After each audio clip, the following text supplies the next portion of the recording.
Fellow countrymen and women, I'm here to address you once again in the course of our nation's history.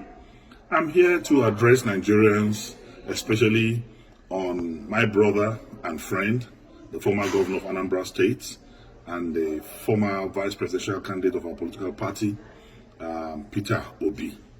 Peter Obi is one of the finest Nigerians who is intellectually mobile and administratively sagacious. He's a great Nigerian, and by the grace of God, he has the potential of being a great president in the nearest future. I celebrate you, Peter Obi, and I celebrate your movement for a new Nigeria.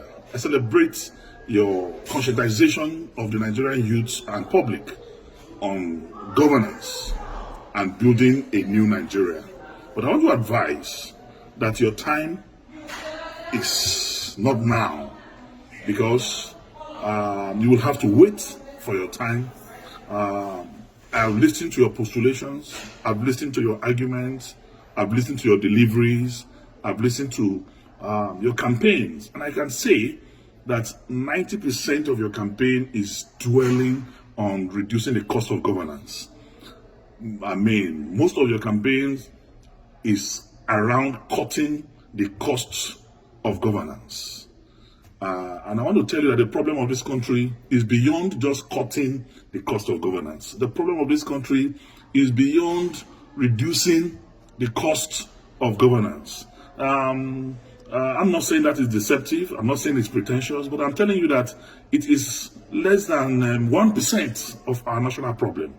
Beyond cutting the cost of governance, and I want to say that cutting the cost of governance, you don't need to be a president to cut the cost of governance. If you have a very effective Minister of Finance, you have a very effective Minister of Budget and Planning, you have a very effective CBN governor, you can cut governance. You have a very effective chairman of the economic team. You can cut governance with the cooperation of a president. But I want to say that that is not our major problem today in this country. What we need today in Nigeria is to unify this country.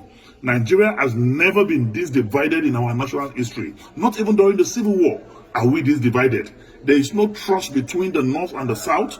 There's no trust between the East and the North. There's no trust between the West and the South and the Southeast. So we need one character who have the capacity and capability to unite us together as a nation first, because we need to first believe in ourselves as people. We need to believe in our unity. We need to believe in our togetherness even before we can make progress, because without unity there can be no peace, and without peace there can be no development. So first, we need a unifier. Who can unify this country? Today I want to ask sincerely Peter Obi and his supporters, can Peter Obi be trusted by a typical Katsina man or somebody from the northern part of this country? Can he be trusted as an Igbo man by Middle Belters, by core northerners? The answer, in every sincerity of purpose of heart and commitment, is no. So we need one Nigeria who is going to be trusted by every part of this country, who the North will believe in, who the South will believe in. And that person, without blinking my eyes, is Atiku Abubakar, who, when it was dangerous for any leader to talk about the issue of devolution of powers, when it was dangerous for any leader to talk about the issue of restructuring, he did, with every boldness in him. Today, Atiku Abubakar married a Yoruba man, have Yoruba sons. Atiku Abubakar married Igbo woman, he has Igbo children. Atiku Abubakar married Hausa woman, he has Hausa children. Married a Fulani woman, he has Fulani children. He's a pan-Nigerian, he's a true African Nigerian man. Only him, among those who are candidates of presidential, who are candidates of any political party today, seeking for the presidency of this country, have the capacity and potential to bring us together as a nation. So I want to say, it is time for us to think. I encourage the crusade, the movement started by Peter Obi to continue.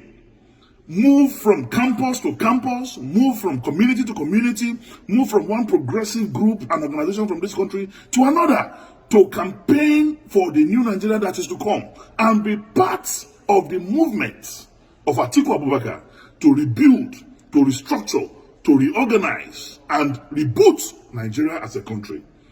We must speak the truth, and the truth is the truth. You are a great Nigerian. I salute your political and intellectual sagacity. You are one Nigerian that I know. Tomorrow, there's a space for you. But for today, let us forget the social media drama. Let us forget the diaspora euphoria. The truth of the matter is we need a unifier. We need one Nigerian that can solve the problem of insecurity in this country. We need a Nigerian that will have intel from every security facet of our national life. We need a Nigerian that will get intel from Cameroon, from Chad, from Mali, from Benin. We need a Nigerian that has that capacity to solve the problem of Boko Haram, banditry, and kidnapping, because he has intel and connection with the security network in the Sub-African region. And that's Nigerian today. It's Atiku Abubakar.